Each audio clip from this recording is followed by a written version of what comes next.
Halo Sobat Justitia, sebelum pasangan melangsungkan perkawinan, sering terdengar istilah perjanjian perkawinan. Dalam hal ini, perjanjian perkawinan bukan berisikan perjanjian untuk menikah loh. Penasaran apa isi dari perjanjian perkawinan? Kebetulan nih, di edukasi hukum kali ini, kita akan membahas mengenai perjanjian perkawinan. Yuk simak selengkapnya.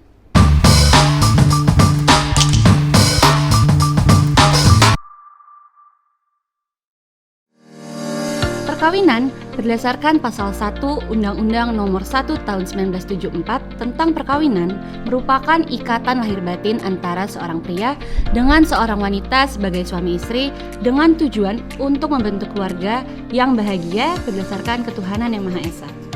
Pada dasarnya, perkawinan merupakan suatu perjanjian yang mengikat lahir dan batin dengan dasar iman.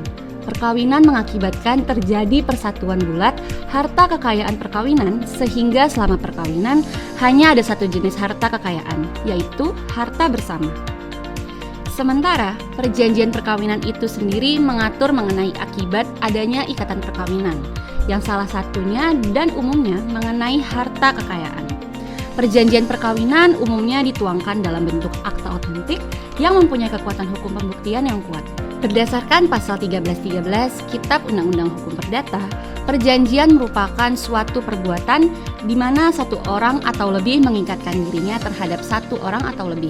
Dalam hal ini, dengan mengadakan perjanjian kawin, kedua calon suami istri berhak menyimpang dari peraturan undang-undangan terkait persatuan harta kekayaan selama tidak menyalahi tata susila atau tata tertib umum dan memenuhi syarat umum perjanjian dalam pasal 1320 KUHP. Lebih lanjut, pengertian perjanjian perkawinan dapat kita temukan dalam pasal 29 ayat 1 Undang-Undang Perkawinan yang telah diubah dengan putusan Mahkamah Konstitusi nomor 69 tahun 2015 sehingga berbunyi sebagai berikut. Pada waktu sebelum dilangsungkan atau selama dalam ikatan perkawinan, kedua belah pihak atas persetujuan bersama dapat mengajukan perjanjian tertulis yang disahkan oleh pegawai pencatatan perkawinan atau notaris setelah mana lainnya berlaku juga terhadap pihak ketiga sepanjang pihak ketiga tersangkut. Dalam KUHP ditetapkan sejumlah larangan mengenai isi perjanjian perkawinan.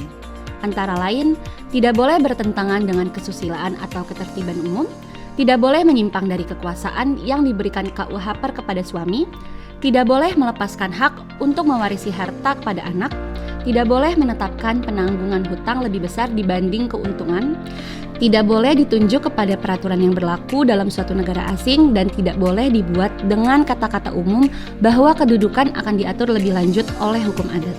Apabila suatu pasangan telah membuat perjanjian perkawinan terkait harta, maka selama menjalin perkawinan akan dikenal dua jenis harta, yakni harta bawaan dan harta gonogini. Lebih lanjut mengenai kedua harta tersebut, bisa Sobat Justitia simak dalam edukasi hukum episode harta gonogini dalam perkawinan. Namun, bukan berarti perjanjian perkawinan hanya mengatur mengenai harta loh. Terdapat beberapa hal yang bisa diatur juga oleh perjanjian perkawinan. Antara lain, pengaturan mengenai kewajiban suami dan istri dalam perkawinan, larangan bagi suami untuk menelantarkan istri dengan alasan apapun, larangan penggunaan kekerasan dalam perkawinan, larangan dilakukannya kekerasan dalam rumah tangga, dan hak asuh anak bila terjadi perceraian.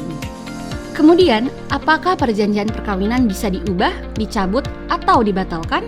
Berdasarkan pasal 28 ayat 4 Undang-Undang Perkawinan Junto Putusan MK nomor 69 tahun 2015, perjanjian perkawinan bisa diubah atau dicabut selama ada persetujuan dari para pihak untuk mengubah atau mencabut.